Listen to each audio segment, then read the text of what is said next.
ఒక ఊరిలో మార్గమధ్యంలో ఓ చిన్న కోతి ప్రమాదవశాత్తు వాహనం కింద పడి గాయపడింది. చుట్టూ ఉన్న ప్రజలు దీన్ని చూసి షాక్ అయ్యారు. పిల్లలు భయంతో ఏడుస్తుండగా కొంతమంది వృద్ధులు హృదయవేదనతో ఆ కోతిని చూడటం మొదలుపెట్టారు.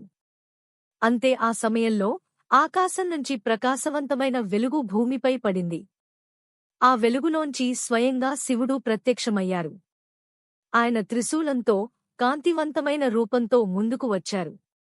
అందరూ ఆశ్చర్యంతో మూర్ఛించిపోయారు.